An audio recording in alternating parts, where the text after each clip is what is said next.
Welcome to the Pro Wrestling Fan Show. I'm your host, Robert. Today's episode is going to be my top 5 wrestling factions. In wrestling history, there's always been factions or groupings or tag teams or stables or everyone exactly what you want to call them. Some of them were heel, some of them were face, some of them were long term that just lasted the test of time. Some of them were just short, here, there, gone. I came up with 5 that I personally like, that there's people in here that were in multiple factions over the years. My 3 honorable mentions are going to be a group called Fortune, was in TNA, which was started by Ric Flair. That was Ric Flair, AJ Styles, Desmond Wolfe, Robert Roode, and James Storm. It was a new version of an old faction, is all it was. Led by Ric Flair. Everybody knows Ric Flair. 4 Horsemen. Woo! Limousine riding, women kiss stealing, just the Ric Flair that everybody knows and loves. My second honorable mention was the NWO, the original NWO, with Kevin Nash, Scott Hall, and Hollywood Hulk Hogan. At the time, watching this faction start at Bash at the Beach in '97, I hated it.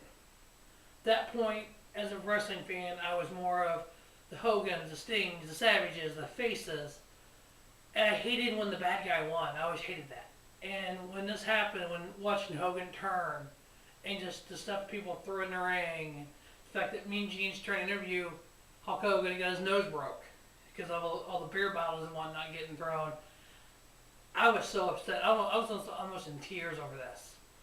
In the upcoming pay-per-views, watching, the DDPs and the Booker T's and the Stings all lose to this evil faction. I thought that was horrible. As I've watched wrestling, I've kind of realized it takes a face and a heel to make the storylines go. Now I look at heels and laugh. It's like, I love heels now. But back then, I couldn't stand them. The NWO Wolfpack. That was a branch of the NWO, but since it was the red and black, had Kevin Nash in it, Randy Savage, Conan, and my boy Sting. The fact that Sting wouldn't go to the black and white NWO with Hogan, but he joined this, I started liking NWO Wolfpack. I was the first one doing this. I had the shirt, the Kevin Nash shirt, the whole big deal. I'm like, if this is good enough for Sting, it's good enough for me. I'm a huge Sting fan. My top 5. I'm going to start kind of a 5A, 5B again. There's one guy who's been in 2 different factions, but has never amounted to nothing in the business. I'm talking about the Brood. Started with Gangrel, Edge, and Christian. They came through the crowd. You had Gangrel coming up through the stage with the fire around them, blowing blood on people. They dropped blood on people. Just how Edge and Christian came from that, getting started, to what they became. Not only a 9-time tag team champions, Edge was a 9-time world champion. Christian's been a 2-time world champion. And then my 5B of that is the new Brood with Gangrel, Jeff Hardy, Matt Hardy. Team Extreme. They fought Edge and Christian in all them TLC matches. You get this guy Gangrel, who really wasn't much, but he brought in 4 of the best ladder match guys in the history of the business. Edge was a 9-time champion, like I said. Christian's a 2-time champion. Jeff Hardy's been a multiple-time WWE champion, current TNA champion. Matt Hardy's held singles titles and tag titles, and Gangrel never did anything. Number 4, Evolution. You had Ric Flair, Triple H, Randy Orton, and Dave Batista. You had Flair as the older gentleman. You had Triple H as a current champion. You had Randy Orton in the future. You had Batista as a future in the muscle. Another one of those factions. A lot of these factions that I've seen in wrestling all had one thing in common. There was 4. They're all a mock-off the 4 Horsemen. This one was led by Ric Flair. One of my favorite Evolution moments, it's kind of a downfall of Evolution, but just when Randy Orton became the youngest champion in WWE, he's standing there with Ric Flair in the ring, with Triple H in the ring, and he's got that world title. He's up on Batista's shoulders, and Tripp's standing there going, and they booted Randy out of Evolution. Just watching that moment, realizing this, it was kind of the downfall of Evolution, but seeing all these champions and thinking how far Randy could go, and even Dave Batista, where he became after this. My number 3, D-Generation X. The original DX. With the Heartbreak Kid, Shawn Michaels, Triple H, Chyna, Rick Rude. The DX that sparked the Attitude Era. The DX that, when Shawn and Tripp took this idea to Vince McMahon, Vince said no. Shawn goes out on Raw, was cutting a promo. When he got backstage, Vince was furious at him. He crossed the line on multiple things, Vince said. Vince fined him for what he said, but a week later, they pitched this idea again, and Vince looked at him and said, go for it. We need to win these Monday Night Wars. You go for it. So DX was formed. DX, everybody's seen all the videos, the crotch chops. If you ain't down with that, we got 2 words for you. Suck it. So, I mean, it was watching DX, even the later years when it was Triple H and the New Age Outlaws and Chyna and X-Pac, and just seeing how it, transformed from the kiddie stuff with Shawn and Tripp to Road Dogg and the, Billy Gunn and X-Pac, and even later on in the years when Shawn came back, it was Shawn and Tripp winning the tag titles in a TLC match.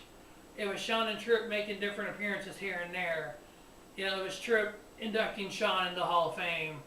It was at the 1000th episode of Raw. I was there watching the DX reunion. They all of them came back just, one last time. And of course, Damien Sandow came out, and that was great. But just seeing what DX revolved over the years. Number 2 on my list. It shouldn't be this high because it really wasn't that long of a faction. But just what they did when they were there is Nexus, the original Nexus. Their debut on Raw on June 7th of 2010, just the way they came out, led by Wade Barrett, Daniel Bryan, David Otunga, Michael McGillicuddy, whoever else was part of that original NXT. McGillicuddy may not have been there, that may have been later. But anyway, just all the members of that original NXT show, how they came out and just annihilated the Raw set. They attacked, Daniel Bryan attacked the ring announcer. Just everything that went on, just the crowd itself. Nobody has seen anything like this in probably 10, 12 years, if not longer. You just get fans going, like they didn't know what was going on. Is this real? Is this fake? What is this? We don't know. And it's just, as the attacks kept happening, it kept getting more predictable. Yeah, the faction was going around for about a year, and it kind of went away, and they came back with a new Nexus led by CM Punk, and it changed it a little bit. But just that first debut of the Nexus, when nobody knew what was happening, it wasn't online, nothing. Everybody's like, oh my God, what just happened? What did we just see? Is this a gang attack? What is this? A number 1 faction, yes, there was, over the time of the 4 Horsemen in NWA and WCW, there was 15 different members. There was always one that led this. The Nature Boy. Woo! Ric Flair. To this day, you mentioned Ric Flair's name. CM Punk did it in this promo with The Rock. He said Flair's name, and the entire arena started, woo! Woo! Wooing. Everybody knows about, the 16-time world champion Ric Flair and this faction that he started in the NWA. The original faction was Ric Flair, Arn Anderson, Ollie Anderson, Terry Blanchard. That was the original 4. As time went on, there was, like I said, there was 15 different members, from Lex Luger to Sting, Kurt Hennig, Chris Benoit, Brian Pillman, just to name a few. Steve Michael, I mean, the list goes on. But every faction, going forward from the 80s on, always tried to mock this. They always had 4 members at least, and a manager, which the manager of the original 4 Horsemen was J.J. Dillon. The Horsemen were inducted into the Wrestling Hall of Fame. Flair's in the Hall of Fame twice, with the Four Horsemen and for himself. They had tag team, world championships, TV titles, U.S. titles. They held all the belts at different times. You know, looking at other factions out there, you know, Fortune was Ric Flair's version of that. Evolution, Ric Flair's version of that. You know, different factions over the years, and everybody's tried to emulate this. They always had the manager, the world champion, the future, the muscle. Well, that's my top 10 wrestling factions of all time. I would love for anybody to leave comments on any ones that I left off. You know, I know there's a ton of factions out there. There's a Dungeon of Doom, there's the Alliance, there's the ECW Invasion, there was Ministry, Corporation, Corporate Ministry. There was just so many factions that have been in wrestling over the years. Go to Ring of Honor, the Age of the Fall. You know, different ones, different tag teams that join other people, Steiner Brothers.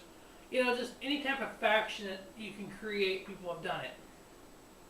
Only certain ones have lasted the test of time. Alright, well, thanks for watching. Have a good day.